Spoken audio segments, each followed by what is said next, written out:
Hello, everybody. Welcome to Let's Chill, the official, unofficial Minnesota Wind Chill, Minnesota Ultimate Frisbee podcast. I'm Jeff, I'm Jay. And I'm Caine. and we're your hosts tonight. We're from Wind Chill Talk. The season is just over 2 or 3 months away now, and there's a lot of exciting stuff to talk about on the podcast. We got a lot of great articles coming out, great interviews coming up. So we're glad that you're here joining us tonight. Um, Tonight's going to be a kind of a different subject matter. We do have an interview tonight, but it is just us three. Um, as some may know, the Wind Chill just held their open tryouts last weekend, and none other than Caine himself showed up to. He infiltrated. Went undercover. Caine. Well, actually, here, before we get into that, I think we have some stall sevens. I'm getting ahead of myself a little bit here. I've got a stall seven. I'm going to ask. Actually, this is going to be just for both of you because both of you guys have long hair. I don't know if you noticed that Daniel Cohen, the man, the myth, the legend himself, AUDL reporter, longtime guy, cut his hair. Yep. Just last week. He had this beautiful mane, longer than probably both of your guys. It was longer than mine for sure. That was every time I watched a podcast, I compared my hair length to his. So it was an iconic part of the AUDL, and now it's cut. So the question is, how long had he been growing it out? When was his last haircut? Ooh, okay. I'm gonna use my hair as reference. This is 3 years, and it's this tall with a little bit of shoulder, like just lower than shoulder. I'm gonna 4 years. say three I'm and a half cutting years. 4 years. 3.5. It was 3 years. So Dang. maybe He not must, enough he must bad leave it guesses. longer. He must leave it longer Yeah, than what we cut it to. that's true. His starting point is probably longer than ours. Dang. Daniel, if you're listening, man, love to have you on the pod sometime. We can talk hair care routine or ultimate, either one. We'd love to have you. Be careful. He might convince you to cut it off. He's trying to convince Adam Ruffner to cut his. So, because Ruffner's got that flow too. Ooh, So I don't know. something about ultimate and long hair. Just it attracts the right crowd, I guess. Awesome. Jay, you had a stall seven? Yeah. So this is again less serious, more of a me thing. But I want to ask this one to Caine. Caine, I love the Wind Chill. We all love the Wind Chill. My next favorite team is the Flyers. Just a random team. So in 7 seconds or less, can you tell me who is my least favorite team? This is an interesting one because it's not the obvious. Team? Who is my least favorite team in the AUDL? Probably like the Oakland Spiders for some reason. You probably have some vendetta against them. It is not the Oakland Spiders. Can I take a stab? Yeah, go for it. I have no idea. You said it's not the obvious, so I'm going to say it's not the Union. I'm just going to randomly say, is it the Boston Glory? It's not. It's actually the Thunderbirds. What? It's a weird thing. I don't like their logo. That's just another personal thing, but also like just like it's I don't like that they're in Central. I feel like they should be they just kind of throw me off every time I think about the AUDL. Like everything about like Pittsburgh Thunderbirds being part of Central, and like they don't play a lot of interdivisional games with like the Wind Chill and all that good stuff. So like every time I think about them, it just throws me off. So for that reason, I just really dislike the Thunderbirds. Just a random weird thing. Okay. Nothing to do with the team, nothing to do with like a player. Just because they live in Philadelphia. They're slightly farther east than I think they are. They're slightly farther west than they should. Pretty much. It's just because Pittsburgh is basically what you're saying. You have an issue much. with Pittsburgh. Okay. No, that's valid. That's valid. I get it. Okay. So my stall seven question. As you know, I went to tryouts this last weekend. This was the first year the Wind Chill have been able to host open tryouts like this. And how many years? When was the last year the Wind Chill were able to do this? Either one of you guys can answer. Was it 2020? It was 2021, I believe, actually. Or no, it was 2020. Okay. Yeah, because COVID. Yep. Yeah. So 2021, they had planned on doing one, and they had to shut it down. And then last year they did a sort of limited one that a lot of players were invited to. So it wasn't an open tryout as much as it was this year. And Yeah. I think that's going to segue into kind of my first point that I wanted to bring up that I thought was awesome about tryouts. So if all the listeners, this is the voice of Caine, if you guys don't know who I'm speaking. I went to the Winchell tryouts this last weekend, held in Minneapolis. And one of the things that I thought was really cool that stood out to me right away was the number of people who showed up was like close to the full 100 that they allowed. I didn't get an exact number. I didn't have time to ask Ben Feldman, but there were a lot of people who showed up. And it wasn't like high school teams or like full like club teams or anything like that. It was just a bunch of motivated individuals who had been playing Ultimate for a while that wanted to come show up. And I thought that was awesome because right away it indicated to me that tryouts were, I mean, obviously for us three, that was something we were all excited about. That's something we all like were pumped for. It's something I took super seriously in my eyes. Like you guys know, I talked to you guys before about my training regimen, how often I was working out, all that stuff.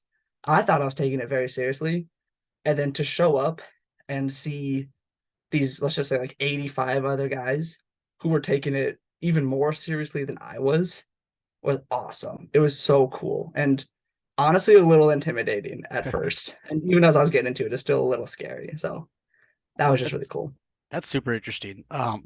So what would you say like was while still being, like respectful, I guess, like what was like the talent, like the range of talent? Like, would you honestly say there are people who had less experience than you? Because for our listeners, like Caine hasn't had a lot of like competitive experience, right? Right. Like not Right. quite yet. Yeah. So I've been interested in Ultimate for what, 5 years now, 6 years now. Like, so I've been knowledgeable about Ultimate. I would say I was one of the worst ones there. Confidently, I would say that. And that's not me trying to like rag on myself and be like, oh, I was so bad or whatever. No, like genuinely, like I busted my butt and I was still getting just dogged on by everybody else. It was crazy. Yeah. Well, that's the thing. Like, let's not make any like mistake here. Like Caine, there's a reason he tried out. Like he is a very athletic guy. We've been playing Ultimate, casually and somewhat competitively for the last couple of years, but hasn't been the type of structure of like a club or college team. So like that's what I mean when you don't have experience. I mean like in a very structured competitive aspect. So yeah, that environment I would assume is extremely different than what we're used to. Yeah. It was intense from start to finish as well. And that's something I didn't really expect. I don't really know why I wasn't expecting that. I thought maybe it would just all be, a bunch of dudes hanging out, throwing a disc around. Because again, that's kind of what I've been conditioned to experience myself. But like for reference, so after throwing warm-ups and just doing a few like throwing drills to get warmed up and get ready, we went into doing basically like little mini clinics, these like 3 stations. And so the very first station that I was doing was just your average like mark, throw, go drill, where you throw the disc, you mark, and then you go cut. Except after about maybe 5 minutes of just having one mark, we switched to double teams right away. And I've never, like, again, my experience wise, I've never even had a double team before on the field. Huh. And so that was like immediately, it was like, okay, here's this like high level thing you have to get over. And that was for the first drill I did. So it just kind of caught me off guard a little bit for sure. Yeah. So what other kinds of drills and stuff were there? I'd say just pretty basic, like typical Ultimate drills. That makes sense. The next one we did was a Randy Moss drill. So for everyone who doesn't know, there was one person throwing deep hucks, and it was supposed to be like a full field, like simulated throw. Hang on. Was a current player throwing these hucks? Yes. Was it Josh Gordon Caine? Larson. It was Gordon Larson. Actually, I think they had a couple of different people throwing, so they didn't throw people's arms. But we'll get to Gordon Larson in a little bit because I got some comments. Oh, I got a picture to share. Heck yeah. But basically we had a person on offense, person on defense, And the person on offense had to basically choose which way to cut and try and shake the defender. And I think of all of the times I was on offense, which was a lot, we did this for 20 minutes cycling. So I had a lot of like reps. I think I got it on offense twice, both times when I had cut in. So no, like I'm fast. Like I booked it down every time, just got beat by someone. On defense, I blocked it once. Hey, nice. So I'll take Did, that. That's a dub for me. did you ever apply pressure to not like? I mean, like we've kind of talked on this pod, like just because you didn't get a block doesn't mean you didn't do a good job. Did you apply pressure so they didn't? It did. Yeah. Nice. Yeah. And so there were a couple where it was like, I mean, game situation, yeah, you're not going to get every single block. But I mean, in drills, you're going to expect to get more than you would in a game. I think that's kind of the point of drills is to do a better job than you would in a game. So when you're in the game situation, you can kind of repeat that success. Yeah. And I didn't have success in drills. That was the thing. Is like even for these guys who were just, warming up and getting these like casual drills out of the way, I was struggling and I was getting absolutely beat. So quite the high caliber of talent. Then I guess I'll go into the last drill, which was not as fun. It was a little mini 2v2. Field was like maybe 25 feet long. End zone was maybe like 10 feet long. So, and that was basically just if you're on offense, go score. And that was just, again, super fast paced at high intensity. So I know we all have a lot of respect for these, the AUDL players. We all know how good they are. We all understand how athletic these guys are. But I want to talk about like that double mark and everything that you were talking about right away. Does like facing that, how you said you never faced it before, like even in your competitive play, do you think like when you see it on the field now, you're thinking, I know what they're struggling with, or are you still thinking, I have no clue, like, how much more difficult is it than a single mark is I guess what I'm trying to ask. The double team, honestly, I think it's easier for the cutter because it limits what the cutter can do, if that makes sense. And so, like, the only way to get out of a double team is for the handler to break it. And so, if you're going to be a handler, it's much harder to have a double team, obviously. And that just makes sense. That's just basic. But basically, the way it works with cutting was whoever was cutting, the handler just told them what to do, and then they executed. So it's much more pressure on the handler to execute. And as someone who's not a handler, it gave me a whole new appreciation for how many times a double team can now get broken in the AUDL. Because I struggled to break one person mark. Like that's difficult enough. And so now these like handlers who are doing it on these two intense marks at the same time, it just blows me away. So it's definitely harder, honestly, than I thought it would be. And now when I see it in the game, I'm gonna have a much more appreciation for the level of like field awareness that it takes. Yeah, I mean, like I know I've seen discussions on Twitter and Facebook and Reddit and all these things. And I've had these discussions myself of like how athletic are these players and is our pros really different from a club team? And I mean, from what it sounds like, it really is the next level up. Like it's not. It definitely is.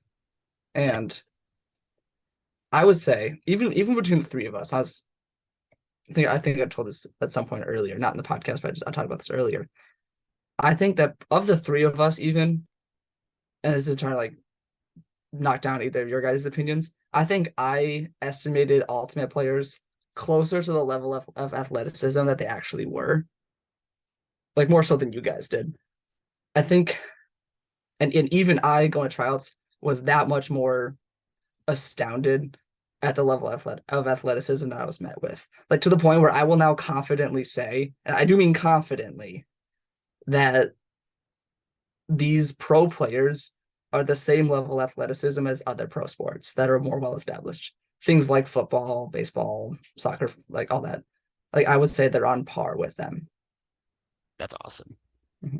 I would say the average ultimate player would be able to meet the average like NBA player, for example. Nice. So, interesting. All right, you heard it here, folks. Yeah, I'll say it. I mean, obviously a different skill set and all, but like Athleticism wise, you saying? Right. Yeah, I'm just speaking strictly athleticism wise. Mhm. Cool. Mhm. So dumb question. Were you nervous? Oh yeah. Oh my gosh. Oh wow. I like the second I got there, and this. I'm bringing it back to height. I know Jay disagrees with this.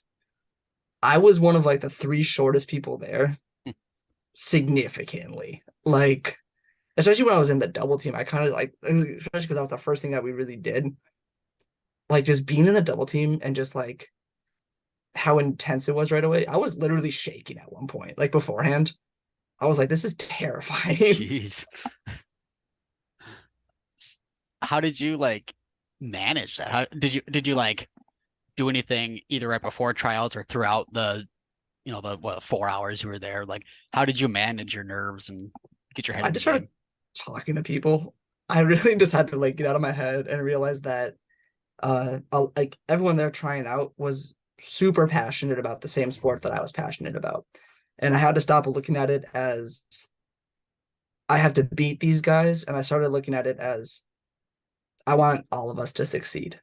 And so, especially after the first like sets of drills and when we started doing some scrimmages and stuff, it just became a lot more like fun and loose for me. And I think at that point I also kind of realized I'm not going to make the team. And for everyone at home, there's no suspense building here. I was one of the first like three people cut. Don't worry. I didn't even come close.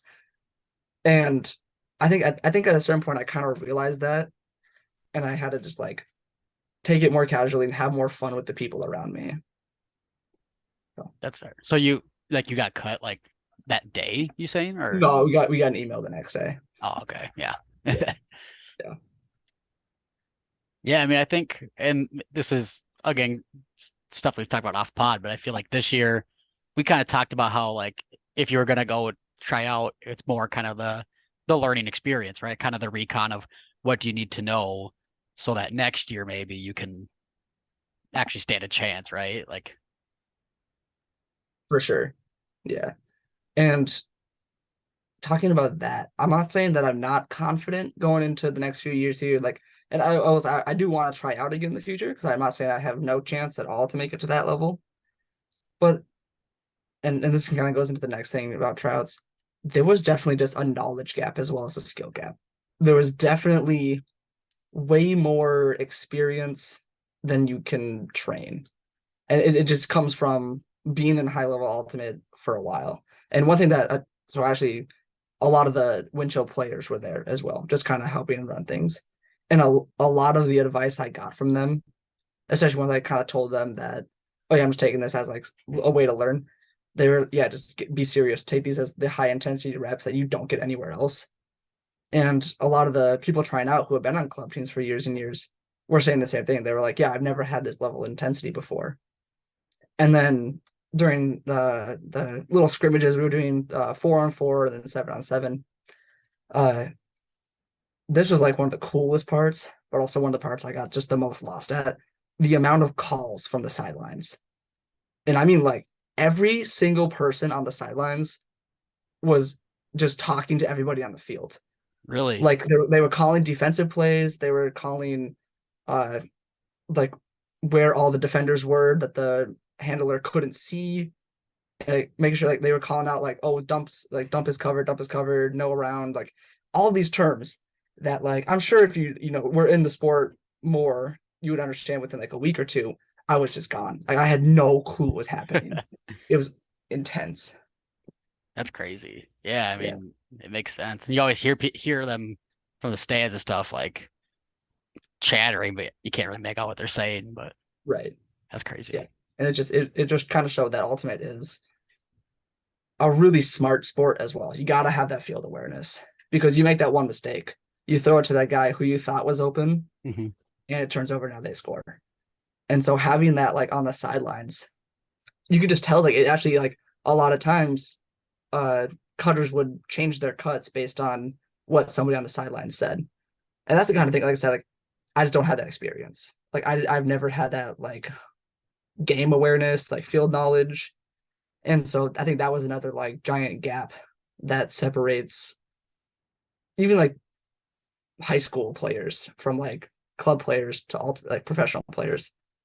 It's just that field awareness and game knowledge.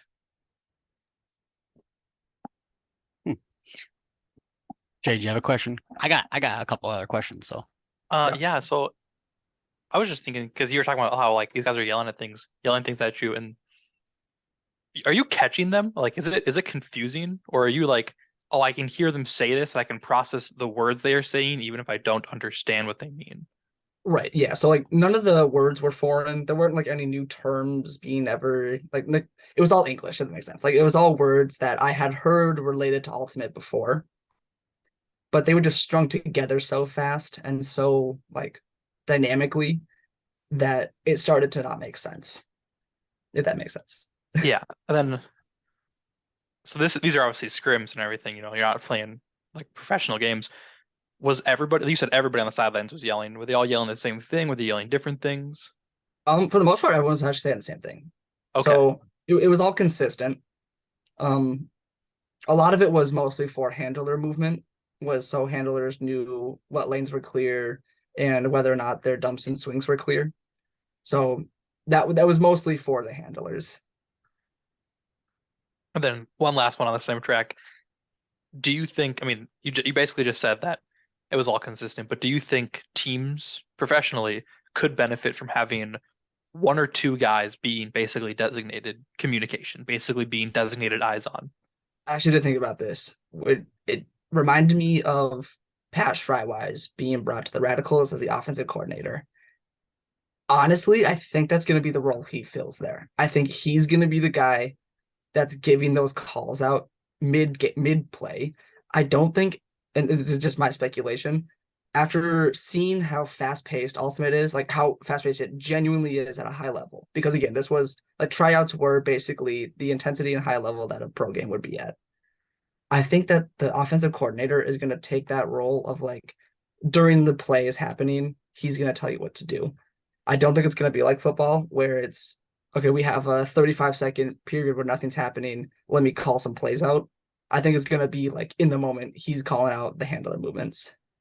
it's interesting that you brought up like football though, because like in football and baseball and stuff, like they have the communication pieces now. They have earpieces, and they Right. have like the catchers in baseball have like their plays on their arm. Like I Mm-hmm. almost wonder if a version of that will develop eventually. But Mm-hmm. like, I mean, yeah, it's ultimate. Like, how do you have like an earpiece that sticks in your ear? But Right. right, if you have someone in your ear the whole time saying, no dump or whatever calls they're Right. playing or whatever plays they're calling. Yeah. And I don't know how they're going to implement it, especially because the reality situation is we don't have the funding, I guess, of or like the infrastructure that those professional sports do. But Yeah, I definitely see that being a big part of the future of Ultimate as well. Is it's switching away interesting. from the players on the sidelines giving calls to now having designated coaches for that stuff. Right. And obviously, Shrywise is not gonna just be calling plays. Like he's gonna be running the offense at practice and on Right, for offense, sure. like the strategy. But yeah, Right. yeah, that makes Yeah. a lot I'm of not trying to sense. diminish like what he's going to be contributing to that for sure. Interesting. Um, okay, so I guess this is just kind of like two questions. One's maybe a little bit obvious, but we got to ask like how did you train? Like what did you do to prepare? And we kind of know the answer, but our listeners don't necessarily. Yeah. So I switched up my workout routine.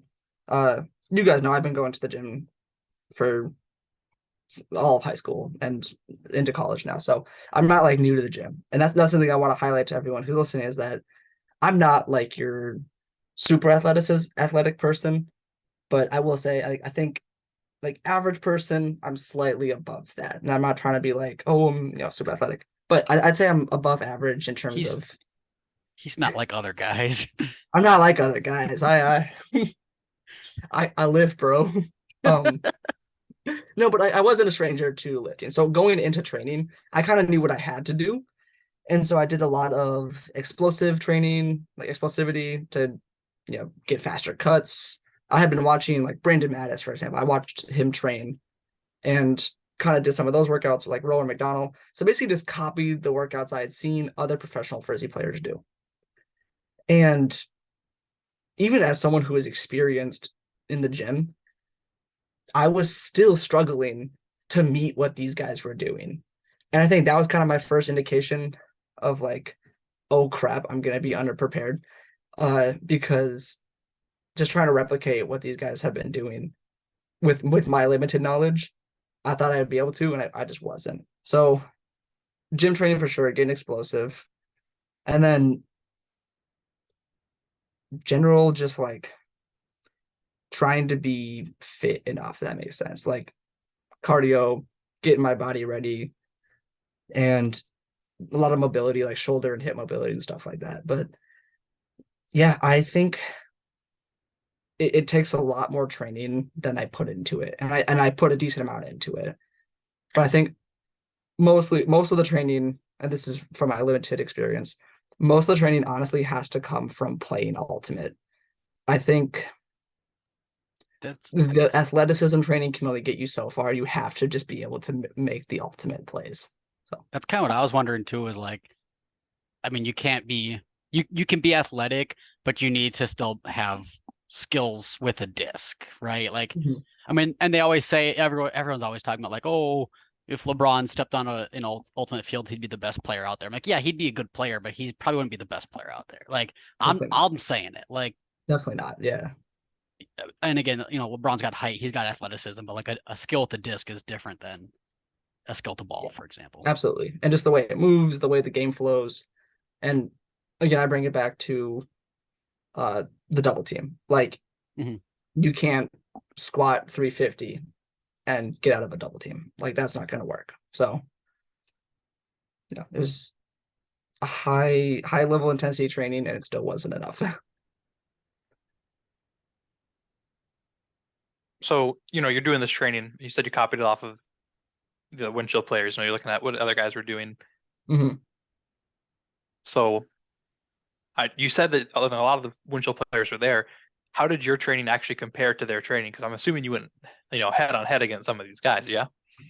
I did go head on head. I'm glad you brought this up because Brandon Mattis, I owe you an apology. Oh, not that I ever doubted any of your athletic ability, but I underestimated you. I'm gonna be honest. I underestimated your ability to just demolish someone, and I'm not joking. Like, this isn't me trying to be funny. I know I'm laughing, but genuinely. So tryouts were on Saturday. I woke up Sunday morning and my ankles hurt straight up. Like my ankles were in pain. Brandon Mattis broke your ankles? Brandon Mattis broke my ankles. New I was marked player. up against him. I was marked up against him at one point, maybe even twice. I don't remember because again, it's just all like happening so fast. And in one cut, like in one like jump step, he had a 3-foot lead on me, if not more, like 3 to 6 foot lead on me off of one bound step before his other foot even hit the ground. And he just took off. And I'm still going this way. And he's booking it, 20 miles an hour in the other direction. I'm like, what am I supposed to do against that? And again, I use a lot of what Brandon Mattis does for his training as my training, because I was like, okay, he's like a great player. He's consistent. He's been doing this for years and years. Let's try and emulate that. And just being marked up against him, I just couldn't do it. It was impressive and scary. It was honestly scary. And then another point, I was marked up against Bevon. I lost him. I literally lost him. Like I believe that. Where Brandon Mattis just like bounced off me just out of nowhere. I was like, okay, he's just gone now. Bevon came at me. Like, dude bum rushed me. And I was like, he locked me up, went around me, and I was like, what just happened? It was like the Roadrunner from Looney Tunes. I was Wile E. Coyote, and they were the stick of dynamite being shoved in my face by the bird. I was all sorts of messed up. So part of that is, these guys are professional athletes. They do, this is what they do. And if they're not, playing professionally, a lot of these guys are involved entirely in Ultimate year round. Part of it's the athleticism, but how much of it do you think was that, field awareness? How much of it do you think they just looked at you and said, I can bounce off this kid and he's never going to catch up to me? And they just knew that by just like knowing. I don't think they did, though. I think that it really was honestly just their athleticism compared to mine. because like even watching them matched up against other people at tryouts, other people fared a lot better than I did. And so I think it was like obviously yes, part of it's field awareness. They need to know where to cut, but just their ability to cut so fast and just so like intensely. It was just pure athleticism, I think. So player gap, basically. Yeah, it's just skill gap, skill issue on my end for sure. Okay, so I'm curious then. I guess kind of like wrapping up this segment of the podcast. Like, who else did you meet? Both like Winchell players and also like others. Just like I'm just curious, like what the vibes were, who you met, Yeah. what you talked about. I don't know. Met a dude from Omaha who Nice. his options were for like closeness were the Chicago Union or Minnesota Winchell. And Minnesota is actually close. Minneapolis is closer to Omaha than it is to Chicago. So he tried out for Minnesota. Was it Sam Ward? It was not Sam Ward. Isn't he from Oklahoma though? He's somewhere in the again kind of like Abe, like relatively Mid close. South Yeah, area. Yeah. yeah. Anyway, Yeah, but I met a couple players. I think there were a couple out of staters. And then there was a lot of club players, a lot of Minnesota club players, a lot of Sub-Zero, a few, I think I saw a few Dragon Thrust jerseys out there. So, people who have been playing for a while at a club level at least. So, and then players wise, like I said, Mattis, Bevon was there. Jordan Taylor was there. Colin Berry was. That was really cool to see. yeah. That was awesome to see Colin Berry. I Is actually was he on. back in full force? He is, and he Cool. was phenomenal, and it was really cool to see him. Jimmy Kittleson was there. Nice. That was really cool. I actually talked to him for a while as well. He recognized me from the game. So Kittleson, if you're listening, man, much respect to you. It was awesome to see you again. If you want to get on the pod sometime, let us know. So yeah, just a lot of players. The ones that I was most excited about were the ones who've been reaching out for us for a little bit while. A lot of the younger guys. Can I I pull met this up? Gordon Larson. Yeah, pull it up. I got to meet Gordon Larson and Noah Hansen. And we're getting this picture pulled up right now. But basically, both of these guys. Oh yeah, you used the worst picture. I had so many better ones. Dude, they were all the same. You sent like 4 pictures. They looked exactly the same. Continue. Anyway. So these two, Gordon Larson on the left, Noah Hansen on the right. Both super cool dudes. And so neither of these guys, last year at least, were like, what are you? All right. Wait. Why is Noah Hansen not wearing shoes? Anyway. This was after tryouts. Bro. Okay, fair. We were uncleated. But yeah, so both of these guys aren't starters for the Winchell, right? Like neither of them were starters. And usually when someone's not starting in a sport, that indicates that they're not as good, right? That kind of is basically, well, maybe not like bad, but just compared. I would say both of these guys were just as good. And that was really cool. Just the level of skill they were both at. And I'm not calling Mattis old. I don't think Brandon Mattis is old. But he's been on the team for 9 years, right? 10 years. Yeah. So he's been doing this for a while. And so it's cool to see that there's a bunch of younger guys as well. And I'll get to Paul Krennic in a second because that was awesome. Well, a lot of younger guys as well showing up. And it just kind of confirmed that Ultimate is getting more serious and more official because these guys who are, barely old enough to have a bachelor's degree are playing in this professional sport. And that's the story of baseball and football, these rising stars who are in their early 20s. And these not just players who have been here for 10 years. And so I thought that was awesome. I got to meet those younger players.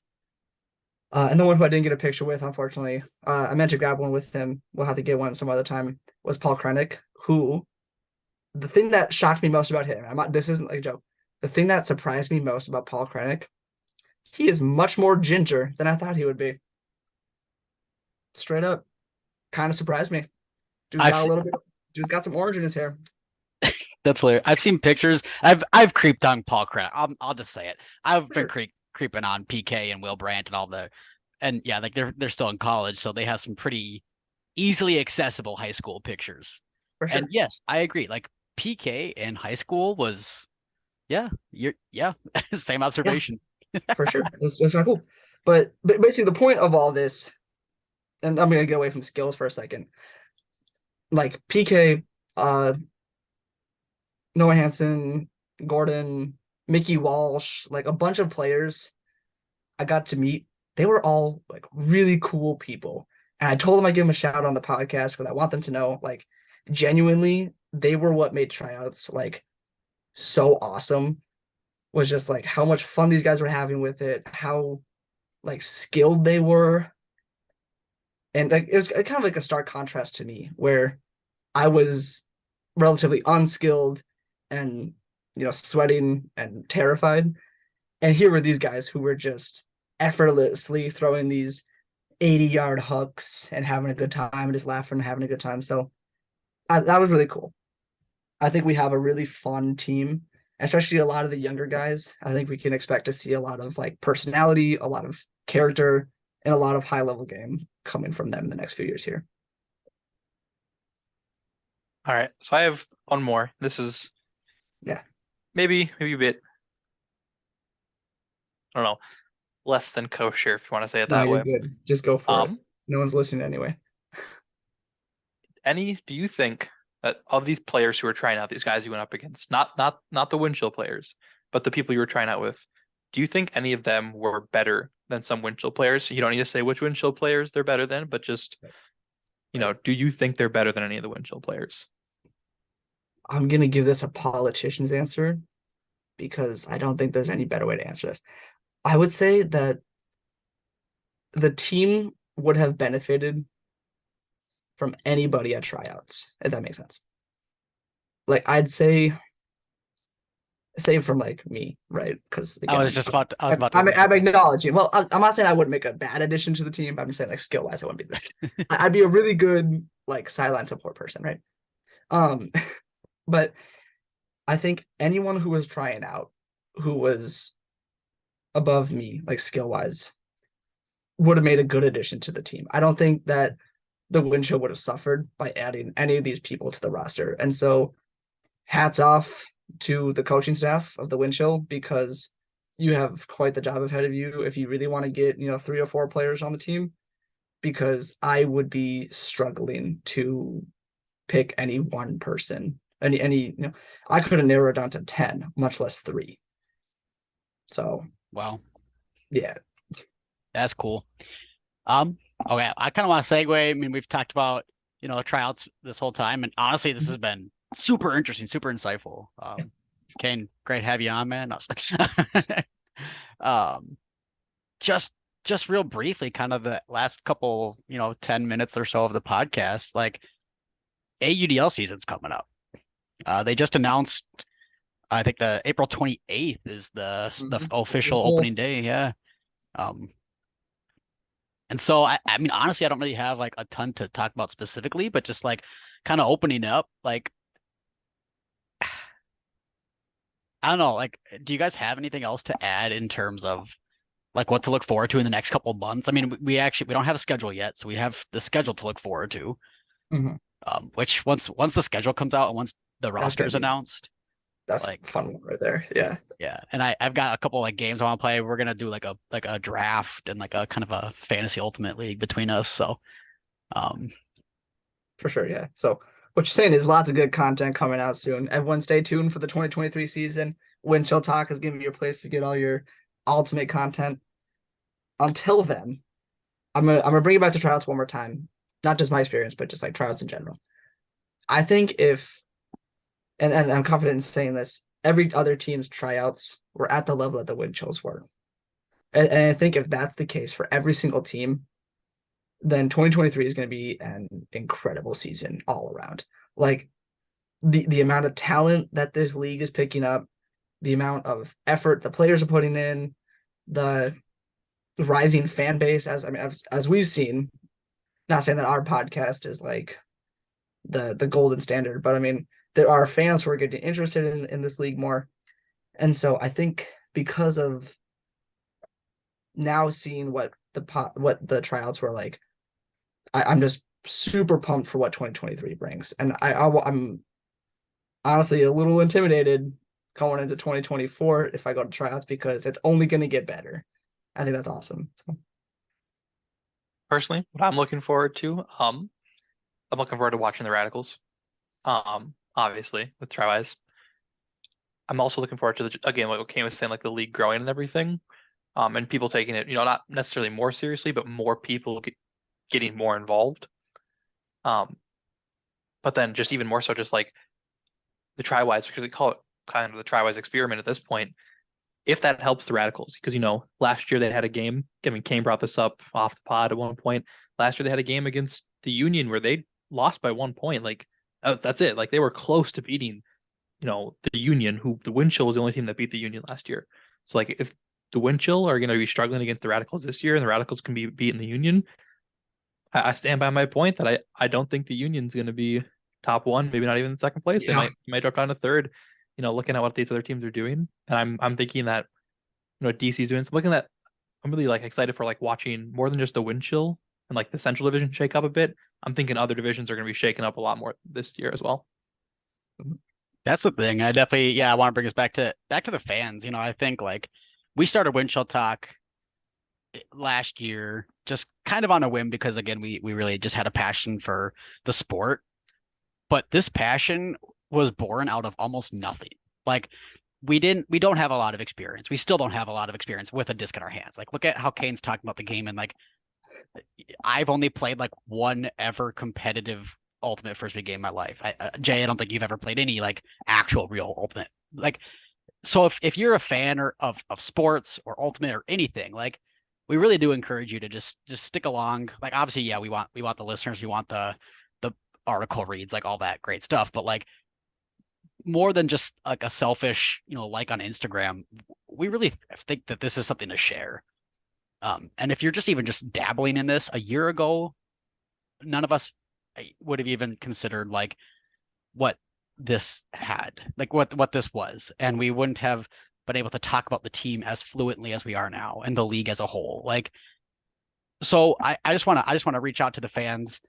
We're starting to grow a little bit of a following on Instagram and Twitter, and our podcast listens get a little bit higher every time we send a new episode out. So just want to thank you for listening so far, and definitely just encourage you to keep listening. Send us questions if you have questions. Send us comments. Tell us what you like and don't like about the podcast, articles. It's been so fun following the team in the league, and we hope that you're liking it too. Yeah, absolutely. Piggybacking off that a little bit. I'm not gonna try and surmise it any better than you did, but this really is a passion project, and I think that having done what we've done so far, I'm super excited to see where we go in this season as well. Like I said, it's definitely a passion that we all share, and the best part of it is the conversations that we get to extend to you guys. So, like Jeff said, we're always open to answering DMs on Instagram. Shoot us a tweet. We'd love to have the conversation with you, and we'd love to see some of you guys out at some of the games as well. So I think we're doing some more giveaways maybe later in the year. Maybe I shouldn't be disclosing any information right now, but yeah, just keep following us along. We want to bring this to as many people as we can because it's something that we love to do. And please, if you hear something that we say on this podcast or a tweet or anything, and you disagree, or if you think you have a better opinion, tweet at us. Like like at us, call us out. Like we want to have those conversations. Like we'll tell you exactly we are all right. Yeah, we'll tell you why we're right. We're all, we're just three guys who watched the Wind Chill and one who tried out for it. We are very prone to being wrong about our opinions or having bad opinions. So we'd love to have that conversation with the fans as well. That's right. And yes, we are doing some giveaways coming up. Nothing official yet, but yeah, we've got some stuff coming before the season starts. So, well, if you are listening on Spotify, we're wrapping up this podcast. If you are watching on YouTube, stick around for the next couple minutes. We got a little fun little game we're gonna play, drafting buying an O-line out of $18 or whatever it is. So for those listening on Spotify, don't forget to stay chilly. And okay, by that point, I'll have ended the podcast. Awesome. Okay, let me pull this up because I did not. Full disclosure here, I'm like working on Canva. I need to like export this thing that I made. Canva, if you're So, listening, we love a sponsor. oh yeah, Canva. All of Sure. our graphics come on from Canva. We actually No, how got much I bought drink out by Propel. Canva. Jay, How you much can't say that, bro, if you're not sponsored. Wait, what'd you say? No, you can't say it. This is- Oh yeah. With how much I'm drinking? No. Homie was endorsing a sports drink. Oh, well, are we allowed to say even Canva then?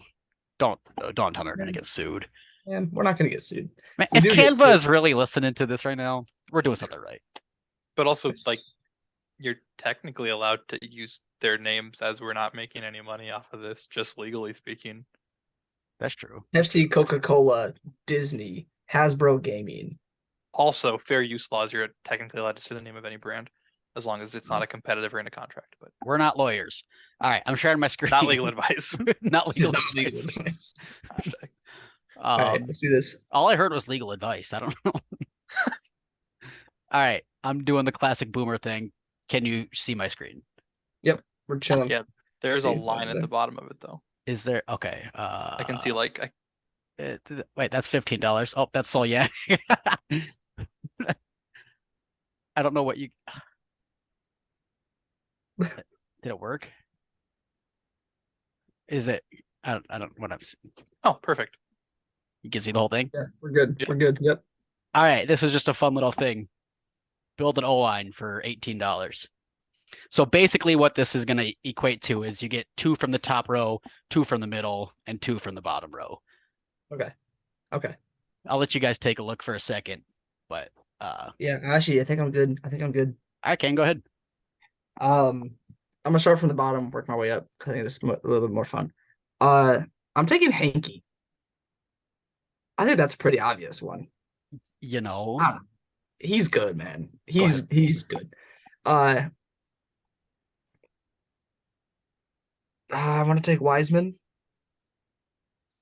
I believe his name sounds familiar to me in one of the AUDL singular posts, and you get singled out by an AUDL post, and you know you did something good.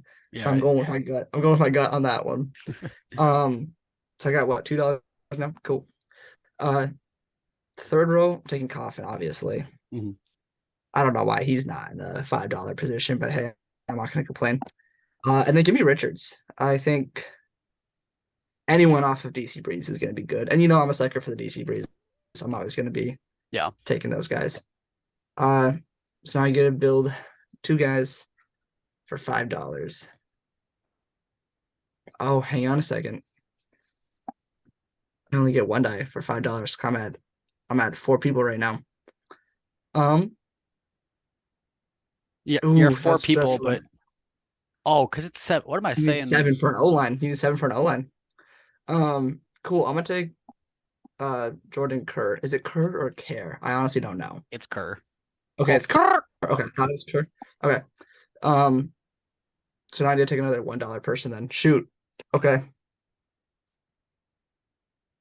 I'm gonna be completely honest. I don't know either one of these players, but I think Hannah is wearing a Phoenix jersey, and he ranked higher. The Phoenix jerseys ranked higher on my article, so I'm taking him. All right, that's mine. That's fair. Jay, you want to go? You want me to go? I'll go. Okay. Oh, for $5, I'm gonna start top down to the opposite. I think I'm gonna do my $5 pick. I want to take Mitchell. I saw that coming. Yeah, that's a pretty obvious pick right there. For me at least. I'm gonna take 3 $3 guys on this one. Right, because that's 9, 14. Yeah, so I'm gonna take Coffin, Richards, and Weinberg. I feel like that those 3 are pretty obvious. And then I'll take all the $1 players, and that's my O line. Okay, interesting. Or rather, all but one of them. All but who? That matters. All but Hannah. I'm gonna Okay. not take Caine's pick. Okay, so honestly, the $1 players I've never heard of. So Hanky, I have heard of, but his stats weren't as. Okay, I'm gonna be honest. This is talking about my ignorance here in the AUDLs. Like, I'm almost positive there's two hankies in the AUDL. They may or may not Yeah. be brothers. Stinky hanky. And this hanky is, I think, slightly worse than the other hanky. You know what? Looking at their stats. If we're gonna assume they're brothers, we're gonna assume the skill is genetic. Well, because like these guys are the $1. I mean, like they're good, but they're worth $1 for a reason, right? Like they each have about 7 goals and 4 assists, something like that. Like decent, but not like Giannis has 50 freaking assists in a game. Like Yeah. Okay. So I was gonna throw out something crazy like grab all the $3 Right. because that's a decent That's a line. good That's lineup. $12, That's a good lineup. and but I can only get 6 players then if I go a Yeah. $5 player. Yeah, so you have to do $1 players. I don't see anywhere in the rules where you have to have a 7-man O line. What if I just choose to run 6? I mean, I'm not gonna fault you for that, but I am gonna say be prepared for the double team. I mean, yeah, because you have to double team. Like, Okay, I'm not gonna do all the $3, but I'm gonna take Giannis and Brock because that would be scary. That's $10 right there. I'm gonna take Coffin for 13. My math's not gonna work out now. Because if I take all the $1, that's 17. Oh, that works, right? Yeah. That's boring though. But that's not a bad O line either. That's a good line though. Yeah. All right, I'll do that. Giannis, Brock, Coffin, Yeah. and then all the $1. I mean, Giannis, Brock, and Coffin. You can That's have solid. And See, then I again, was guys who never- can just catch a disc, and that's a good old line. that's the thing. And then the $1 are like, still again, better like, than they're the equivalent of having like a bunch of Rocco Linehans. Like that's a nice Right. line. right, for sure. That's a good line. I will say I was never gonna pick Giannis on principle. Yeah, me too. That But was never an option.